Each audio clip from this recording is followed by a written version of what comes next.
हरे कृष्णा। सबको बहुत बहुत धन्यवाद आज की भगवत गीता चर्चा पे आने के लिए। आज हम 1.13 एंड 1.14 श्लोका के बारे में डिस्कस करने वाले हैं। इसका टाइटल है इस फोटो में छिपा है रास, आपको रुला देगा। तो क्या है इस फोटो में जो आप देख रहे हो? यही सेम पिक्चर आप भगवत गीता कवर पेज में भी आप देख सकते हो। जब भी आप भगवत गीता कवर पेज देखते हो, ऐसा ही एक पिक्चर होता है कृष्ण और अर्जुन का। तो इस फोटो में छुपा हुआ राज क्या है, हिडन सीक्रेट के बारे में आज हम डिस्कस करने वाले हैं। इसलिए ध्यान से सुन लेना। ये है 1.13 और 1.14 इंग्लिश में। तो मैं हिंदी में भी ओपन कर लेता हूँ।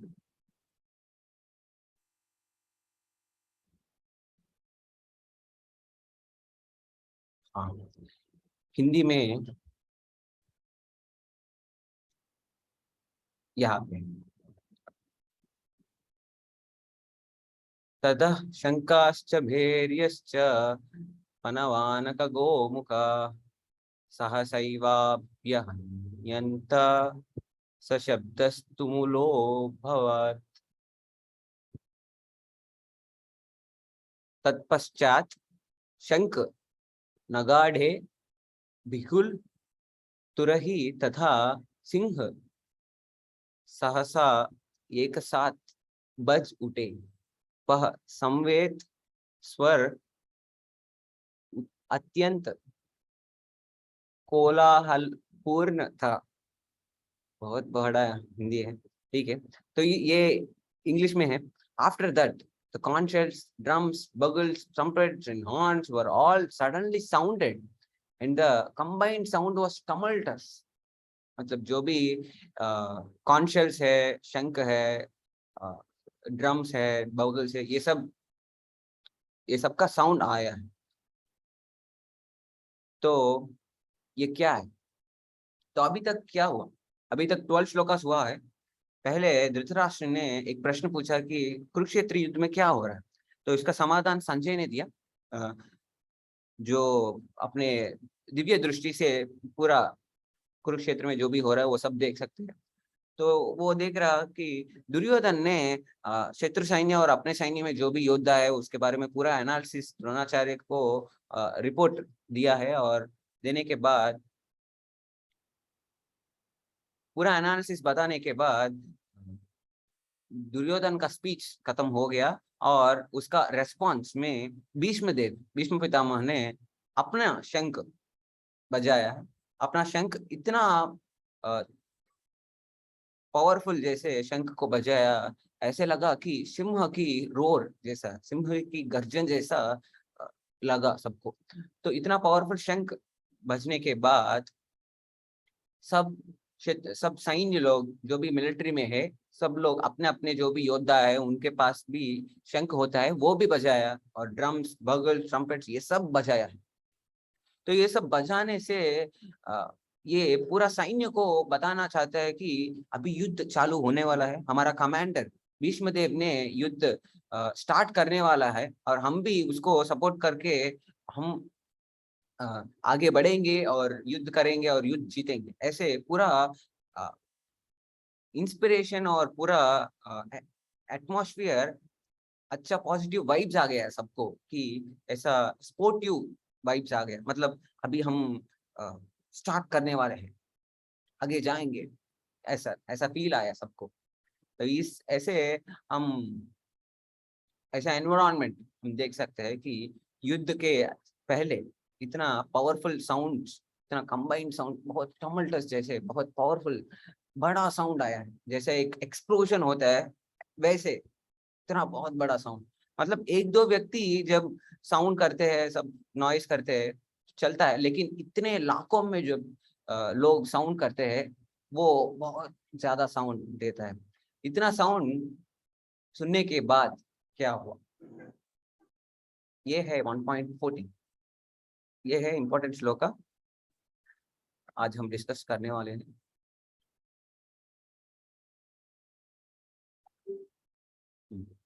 ततः श्वेतैर्हयैर्युक्ते महती स्यन्दने स्थितौ माधवा पांडवाश्चैव दिव्यौ शंकौ प्रदद्मतु।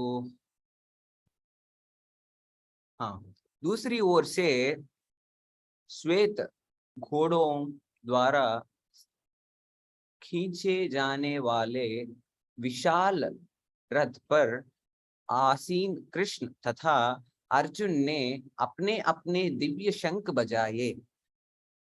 मतलब पांडवों की ओर भीष्म पितामह ने अपने शंख बजाया है। इसके बाद जो भी योद्धा है सब लोग अपने अपने शंख भी बजाया, पूरा साउंड किया। अभी कैमरा पांडवों की ओर आ गया और जूम इन किया। जूम इन करके अर्जुन और कृष्ण, कृष्ण और अर्जुन और अपने रथ, उनके रथ, ये सब दिखा रहा है। और वहाँ क्या हो रहा है, वहाँ कृष्ण और अर्जुन अपने अपने जो भी दिव्य शंख है वो बजाया।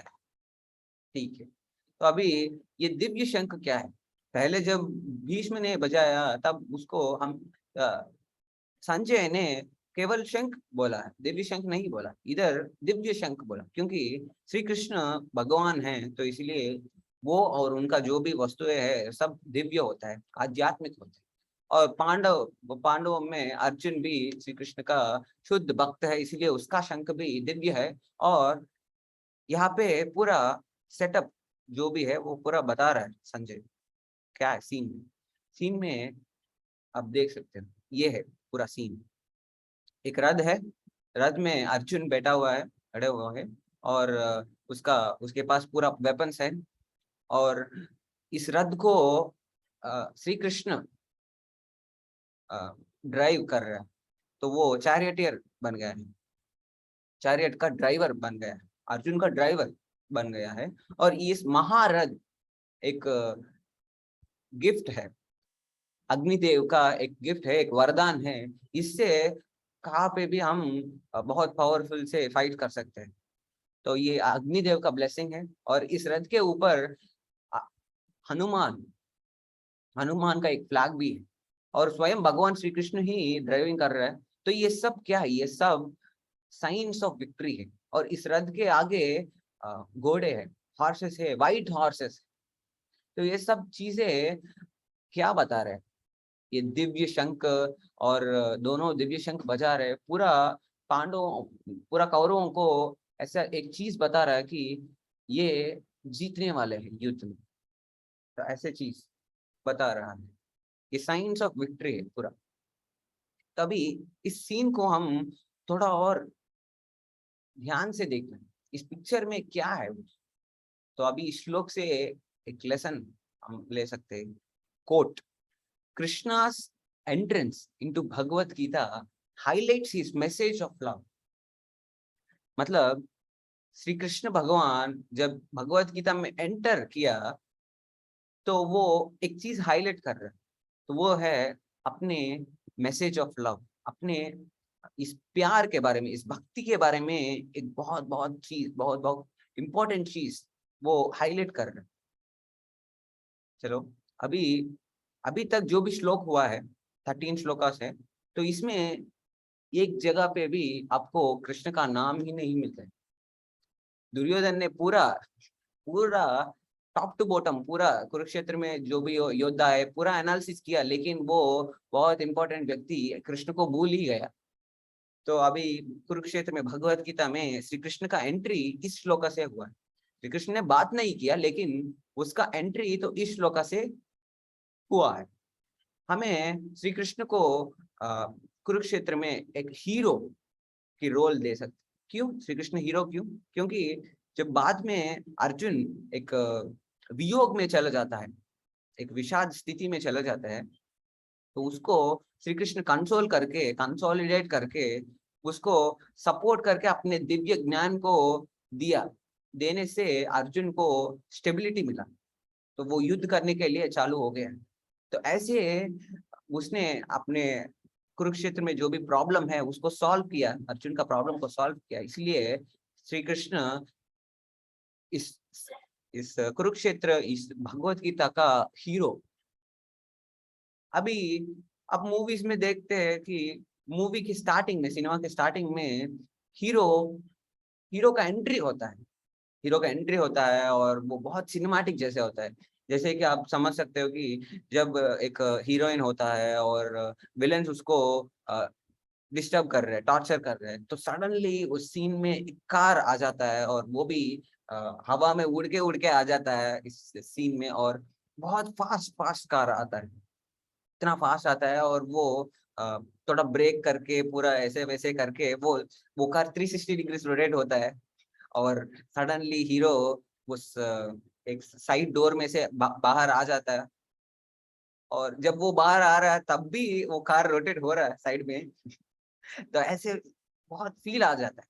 स्लो मोशन में वो बाहर आता है और वो कैमरा अपने हीरो के फेस में जूम इन करता है और वो अपने जो भी स्पेक्ट्स है वो निकाल देता है और स्लो मोशन में वॉकिंग करता है और साइड में उसका नाम आ जाता है। ये सब होता है, मतलब ये जब हीरो एक मूड में एंटर होता है तो वो बहुत बहुत इंपॉर्टेंट सीन है। क्यों? क्योंकि उस सीन से हीरो कितना पावरफुल है, हीरो का कैरेक्टर क्या है और हीरो का पोजीशन क्या है, ये सब उसको हमें बताने के लिए डायरेक्टर कोशिश कर रहे हैं। ठीक है, तो ऐसे ही भगवत गीता में भी जब कृष्ण एंटर हो रहा है, हीरो एंटर हो रहा है, तो कृष्ण एंट्रेंस से हमें एक इम्पोर्टेंट चीज समझने वाला है, तो वो है उसका मैसेज ऑफ लव, उसका प्यार के बारे में जो भी है, तो वो हमें थोड़ा समझना है। भगवत गीता में श्री कृष्ण ने अर्जुन को जो भी दिव्य ज्ञान दिया है, अपने मान ह्यूमैनिटी को जो भी ज्ञान दिया है, वो ज्ञान का इम्पोर्टेंट मैसेज, वो इस ज्ञान का, इस भगवत गीता का इम्पोर्टेंट मैसेज है लव, प्यार के बारे में, भक्ति के बारे में। तो उस चीज के बारे में जो भी श्री कृष्ण ने अर्जुन को बताया, वो चीज उसने बात करने के पहले ही वो दिखा दिया है। कैसे?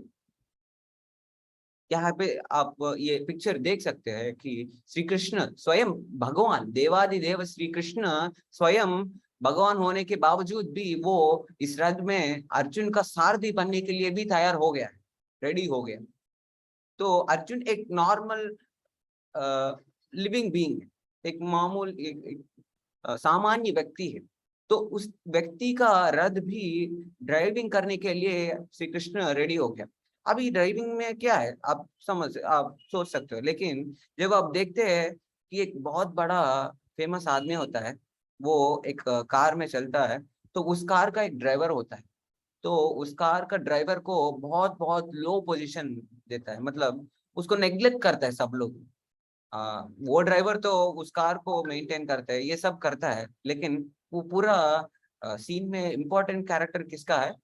जो कार के पीछे बैठा हुआ है वो है उसका कार का ओनर। लेकिन उस कार का ड्राइवर को किसको लेता ही नहीं, कंसिडर ही नहीं करते, इतना लो पोजीशन है ड्राइवर का। तो उस पोजीशन में श्री कृष्ण स्वयं आ गया है। तो आप समझो, आप हम लोग हमारे जीवन में जब भी बड़ा पोजीशन में आ जाता है, तब हम एक छोटा पोजीशन लेने के लिए बहुत बार सोचते हैं। हमें ऐसा फिर से हमें एक छोटा पोजीशन में जाने के लिए हमें हमारा मन जाता ही नहीं, हमें बहुत दुख होता है।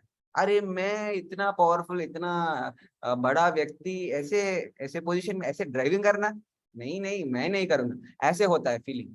लेकिन भगवान श्री कृष्ण स्वयं भगवान होने के बावजूद भी उसने ऐसा कैरेक्टर, ऐसा रोल लिया, एक ड्राइवर का रोल लिया। समझो, ये है श्री कृष्ण का एंट्री, कुरुक्षेत्र में एंट्री ऐसा हुआ है, भगवत गीता में इसका एंट्री ऐसा हुआ है।